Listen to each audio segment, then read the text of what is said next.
Mi nombre es Ana. Soy una mujer de negocios. Cada mañana, mi vida comenzaba con la prisa. La prisa por levantarme, por vestirme, por tomar un café rápido y salir corriendo hacia mi oficina en el corazón de la ciudad. Mi mente era un torbellino de plazos, reuniones y estrategias de marketing. Vivía en un apartamento lujoso, conducía un coche de alta gama y mi agenda estaba tan apretada como las corbatas de los ejecutivos con los que trataba. En ese ritmo frenético, las personas se convertían a menudo en siluetas borrosas, parte del paisaje urbano que apenas registraba. Y en ese paisaje, había una figura constante. Un hombre. Lo llamábamos el mendigo de la esquina. O, para ser más precisos, yo lo llamaba así en mi mente, porque jamás le hablé. Se sentaba siempre en el mismo banco, justo al lado de la parada de autobús por donde yo pasaba.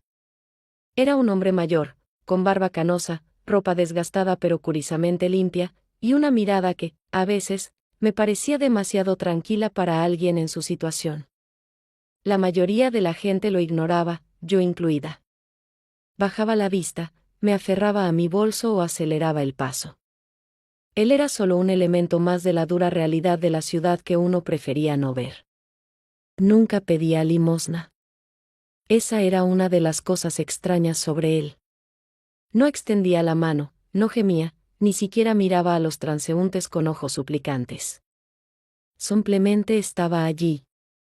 A veces leía un libro viejo, con las páginas amarillentas y las tapas descoloridas.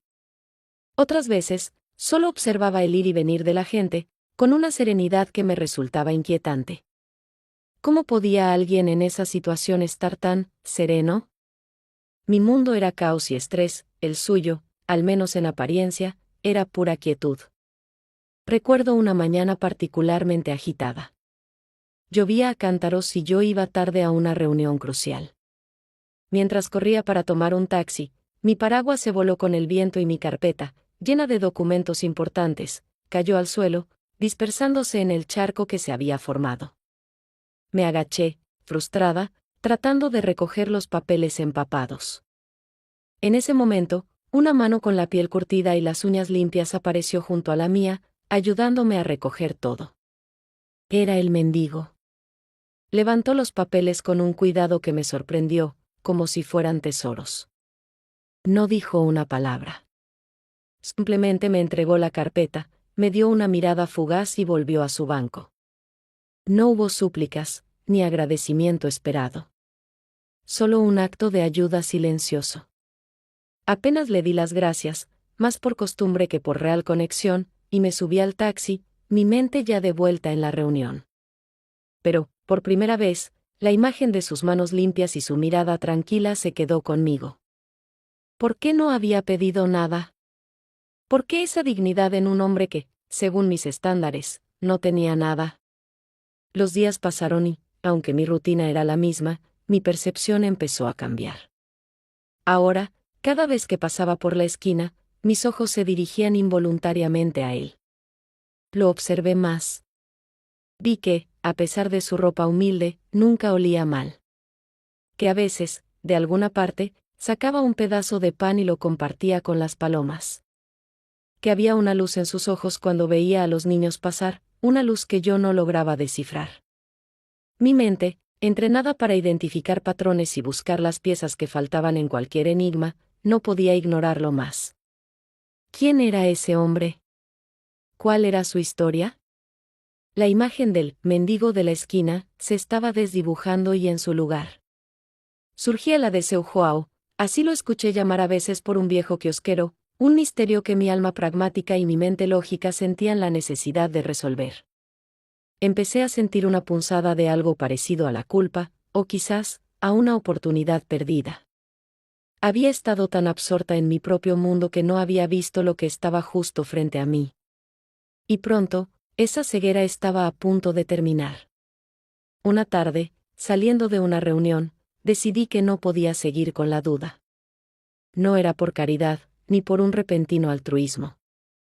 Era la necesidad, la implacable necesidad de mi mente de empresaria, de entender lo que mis ojos veían y mi lógica no lograba comprender.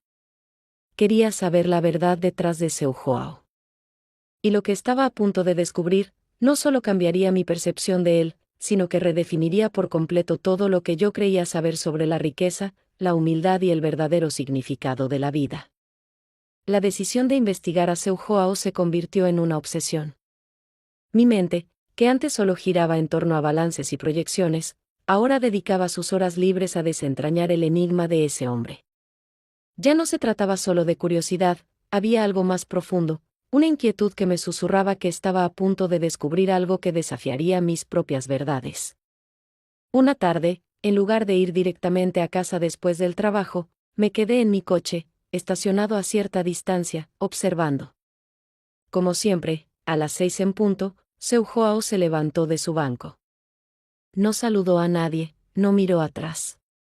Caminó varias cuadras, doblando en esquinas poco iluminadas, pasando por delante de pequeños restaurantes y tiendas cerradas. Simplemente se puso de pie con una calma sorprendente para su edad y comenzó a caminar por la acera.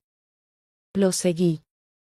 Esperaba que se dirigiera a algún albergue para personas sin hogar o a una zona más concurrida donde pudiera pedir limosna.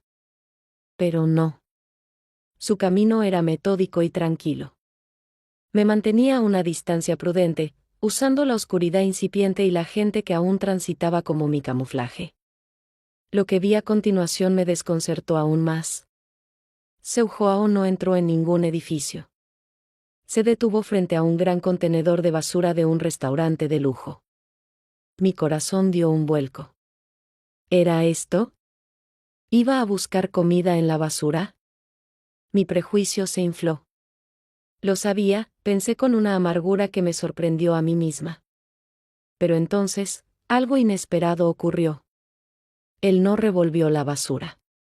Sacó de su mochila raída un par de guantes de trabajo limpios, se los puso y comenzó a organizar cuidadosamente las bolsas que sobresalían, empujándolas hacia adentro, limpiando el área alrededor del contenedor. Era como si estuviera limpiando el lugar. Lo hizo con una minuciosidad que un empleado pagado envidiaría, y cuando terminó, se quitó los guantes, los guardó en su mochila y continuó su camino, dejando el área sorprendentemente más ordenada de lo que la encontró. Me quedé allí, perpleja. ¿Qué clase de mendigo hacía eso? No tenía sentido. La contradicción de sus acciones con su apariencia era cada vez más evidente. Decidí que tenía que seguirlo más. Mi agenda, antes tan rígida, ahora tenía un nuevo y misterioso compromiso. Durante la semana siguiente, cada tarde, repetí mi rutina de espionaje. Descubrí más detalles inusuales. Noté que Seu Joao siempre llevaba un pequeño termo del que bebía. ¿Dónde conseguía ese pan? ¿Quién le lavaba la ropa? El aroma que a veces emanaba de él era el de un té de hierbas, no el de café de cartón. Lo vi, en otra ocasión, en un parque público, alimentando a los pájaros con migajas de pan que sacaba de una bolsita de tela que parecía recién lavada. No era el pan duro que uno esperaría que tuviera. Era fresco. La frustración crecía en mí. Mi lógica no lograba encajar las piezas. ¿Cómo mantenía esa inusual dignidad en las calles? La imagen que yo tenía de la pobreza, y por ende, de Seu Joao, se desmoronaba lentamente con cada observación. Él no encajaba en ninguna de mis categorías preconcebidas. Un jueves por la tarde, la persecución me llevó a un barrio diferente, aún más alejado del centro de la ciudad. Me apresuré a salir de mi coche y me acerqué sigilosamente, intentando ver a través de las cortinas finas de la ventana. Este lugar era modesto, con casas pequeñas y jardines sencillos. Seu Joao se detuvo frente a una casa de apariencia muy humilde, pero bien cuidada, con flores en las ventanas. Mi corazón dio un brinco. ¿Era su casa? ¿Tenía una familia secreta? ¿Todo era una farsa? Lo vi sacar una llave. Una llave metálica, brillante, que no parecía de una cerradura oxidada de una casa abandonada. Abrió la puerta y entró. La luz de una lámpara de pie iluminaba una sala de estar pequeña, pero sorprendentemente acogedora y limpia. Vi muebles viejos, pero bien conservados. Y entonces, lo vi. Sentado en un sillón, con el libro que siempre leía en la mano, estaba Seu Joao. No había nadie más. No era una familia secreta. Era solo él. Pero, mientras observaba, noté algo. No solo estaba leyendo. Estaba pasando un dedo por las páginas como si estuviera estudiando algo, y en su regazo, había una pequeña libreta y un bolígrafo. ¿Un mendigo viviendo en una casa? ¿Un mendigo tomando notas? De repente, lo vi anotar algo, con una caligrafía cuidadosa y precisa. La visión de Seu Joao en esa pequeña sala, con su libro y su libreta, me atormentó toda la noche. En ese momento, mi teléfono vibró. Una llamada de la oficina. Al día me sobresalté y me alejé rápidamente de la ventana, sin querer ser descubierta. La llamada me obligó a volver a la realidad de mi trabajo, pero mi mente ya no estaba allí. Estaba con Seu Joao, en esa pequeña sala de estar, con su libro y su libreta. La confusión se había vuelto gigantesca. Había algo mucho más profundo, mucho más increíble, a punto de ser revelado. Y yo sabía que tenía que descubrirlo. Era una pieza que simplemente no encajaba en el rompecabezas que yo había construido de él. Mi mente se negaba a aceptarlo como un mendigo, en el sentido tradicional. Siguiente, la curiosidad se había transformado en una necesidad imperiosa de desentrañar la verdad, no solo por él, sino por la paz de mi propia mente.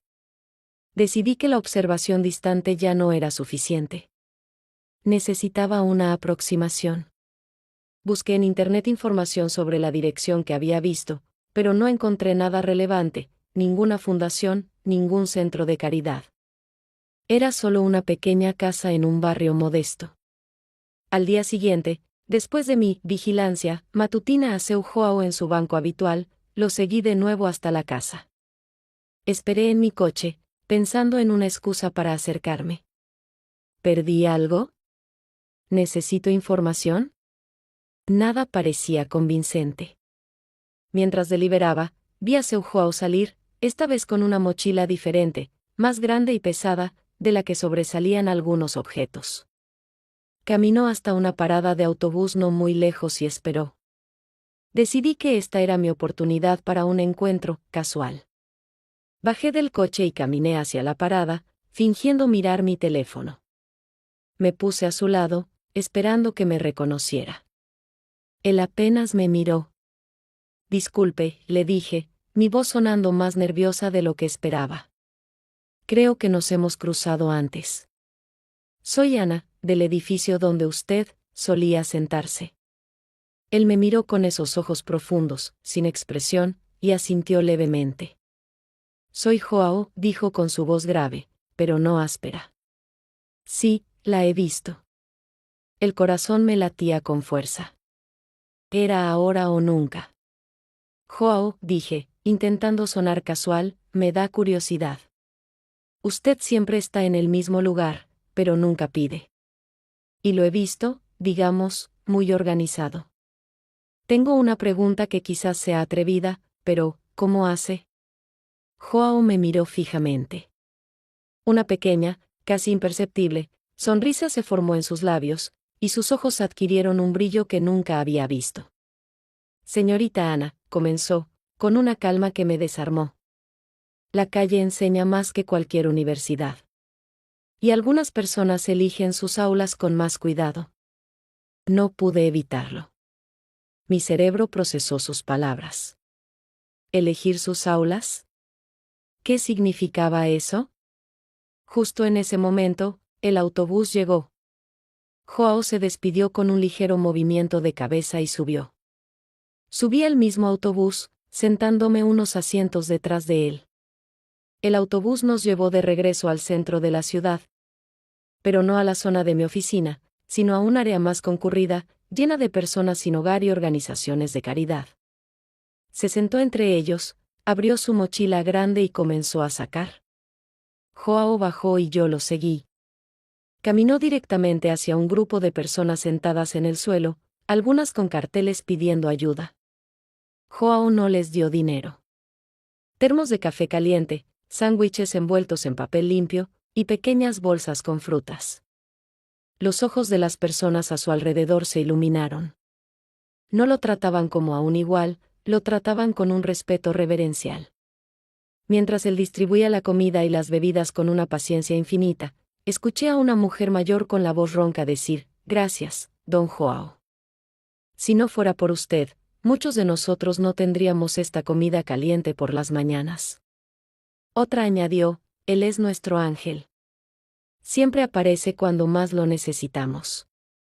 Mi mente, mi visión de mundo, se hizo añicos en ese instante. Las palabras de la voluntaria del refugio de ancianos para darles lo que de verdad necesitaban, y no solo lo que él creía que necesitaban. De mi investigación anterior sobre el conserje, pero en esta nueva historia, sería una observación externa aquí, resonaron en mi cabeza: él elige sus aulas con cuidado. Este no era un mendigo. Este era un filántropo. Un verdadero millonario, no de dinero, sino de espíritu, que había decidido vivir entre aquellos a quienes ayudaba para entenderlos realmente, la dignidad de sus ropas, la limpieza de sus manos, su serenidad, el libro, la libreta, todo cobró sentido de golpe. No estaba pidiendo. Estaba dando. Y no era un engaño, era la forma más pura y desinteresada de servicio. Él no quería ser visto como un salvador, no buscaba reconocimiento. Quería ser parte de ellos, sentir su realidad para poder impactar de verdad. Las notas en su libreta, quizás, eran para registrar las necesidades reales de esas personas, los proyectos silenciosos que financiaba. Sentí una vergüenza tan profunda que me quemó las mejillas. Yo, la mujer exitosa, la iluminada, que creía entender el mundo, había juzgado a este hombre, el verdadero sabio, por su apariencia. Y en esa sonrisa, no había rastro de juicio, solo aceptación. Me di la vuelta y me alejé rápidamente, abrumada por la revelación. Mi ego, mi materialismo, mis prejuicios habían sido una venda en los ojos que me impedía ver la grandeza que caminaba entre nosotros. Lágrimas comenzaron a rodar por mis mejillas, no de tristeza, sino de una profunda, dolorosa, y a la vez, liberadora comprensión. En ese momento, nuestros ojos se encontraron. Joao me vio. No hubo sorpresa en su mirada, solo una comprensión tranquila, como si supiera que, en algún momento, yo descubriría su verdad. Me sonrió. Una sonrisa genuina, cálida, llena de una sabiduría ancestral. Era como si me dijera: «Bienvenida al aula, Ana». La ciudad, antes un cúmulo de ruido y gente, ahora parecía un lugar de 1000 historias ocultas, de héroes silenciosos.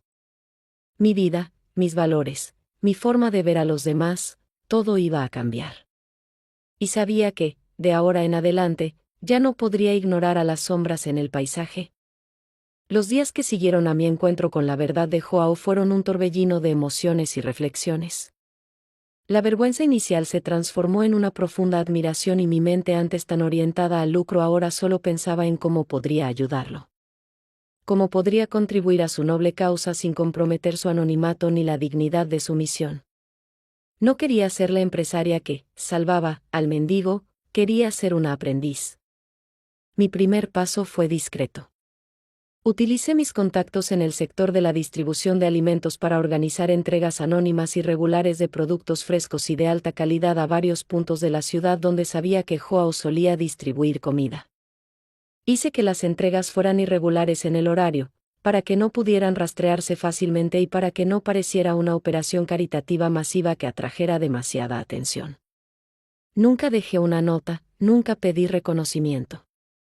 Era mi forma de imitar la generosidad silenciosa de Joao. También, a través de contactos indirectos, logré que se instalaran bebederos de agua potable en algunos de los parques donde solían reunirse las personas sin hogar. Lo miraba a los ojos, con un respeto que nunca antes había sentido por nadie. Parecían obras públicas, pero yo sabía que estaban allí gracias a una pequeña inversión mía. Era un gesto modesto, pero significativo. Cada vez que pasaba y veía a alguien bebiendo de ellos, sentía una calidez en el pecho que ninguna cifra en mi cuenta bancaria me había proporcionado antes. Mi relación con Joao en la esquina de mi edificio cambió sutilmente. Él seguía con su rutina, yo con la mía. Pero ahora, cuando nuestros ojos se cruzaban, había un reconocimiento mutuo, una especie de complicidad silenciosa. Él me sonreía a veces, una sonrisa pequeña, llena de una sabiduría que me recordaba constantemente la lección que me había dado. Yo, por mi parte, no bajaba la vista. Mi vida profesional también comenzó a transformarse. Mi empresa, antes enfocada solo en el crecimiento, empezó a buscar proyectos con impacto social real.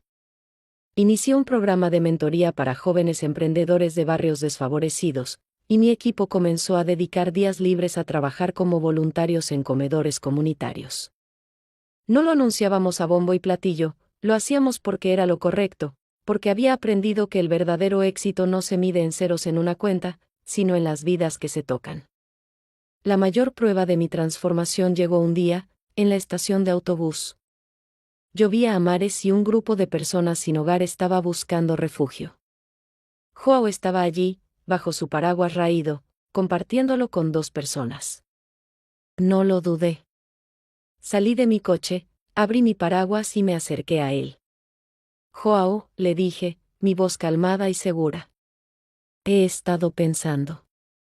Hay formas de hacer esto a mayor escala, de llegar a más gente. Sin cámaras, sin nombres. ¿Me permitirías ayudarte a ampliar tu aula? Él me miró, sus ojos brillando con una mezcla de sorpresa y gratitud profunda. Cerró el paraguas, y bajo la lluvia, me extendió la mano. Señorita Ana, dijo, su voz apenas un susurro, la sabiduría sabe cuando un estudiante está listo. Estrechamos nuestras manos. No fue un apretón de manos de negocios, sino un pacto silencioso, una promesa de una asociación basada no en el dinero, sino en el propósito. A partir de ese día, mi vida tomó un nuevo rumbo. Mi empresa se convirtió en un pilar discreto para las operaciones de Joao, proporcionando recursos logísticos y financieros sin burocracia, directamente a quienes los necesitaban. Abrimos pequeños centros de día anónimos, donde las personas sin hogar podían ducharse, comer y descansar sin preguntas. Todo bajo la supervisión silenciosa de Joao, el verdadero visionario. Nunca supimos el monto exacto de su fortuna o de dónde venía, y nunca lo pregunté. Lo importante no era el origen, sino el destino de su sabiduría. Joao siguió en su esquina, leyendo su libro, observando el mundo. Y yo seguí en mi oficina, manejando mis negocios. Pero cada vez que pasaba por él, no veía a un mendigo ni a un millonario. Veía a un maestro. A un hombre que, con su vida, me había enseñado que la verdadera riqueza no es lo que se acumula, sino lo que se comprende y lo que se comparte. Había buscado un misterio, y encontré un propósito. Había juzgado una apariencia, y descubrí una esencia. Y mi vida, por fin, se sentía completa. La vida es un aula gigante, y sus maestros, a menudo, son los que menos esperamos. Creemos que vemos con nuestros ojos, pero a veces, la ceguera más grande está en el corazón, en los prejuicios que construimos. Joao no necesitaba un techo, necesitaba ver el mundo sin filtros y ayudar sin alardes. Y al hacerlo, me dio a mí, a la empresaria que lo ignoraba, el regalo más valioso, la capacidad de ver más allá, de entender que la dignidad no tiene dirección. Y que el amor y el propósito pueden transformar la vida, no solo de quienes reciben, sino, sobre todo, de quienes aprenden a dar. Si esta historia te ha conmovido, demuestra que tú también crees que las apariencias engañan y que los héroes a menudo caminan en silencio entre nosotros. ¿Conoces a alguien con una historia similar? ¿Alguna vez aprendiste una gran lección de la persona menos esperada? Cuéntanos en los comentarios. Dale, me gusta, a este video y compártelo con alguien que necesite abrir los ojos. Y no olvides suscribirte a nuestro canal para más historias que te harán reflexionar y ver el mundo con un corazón más grande. Gracias por quedarte hasta el final.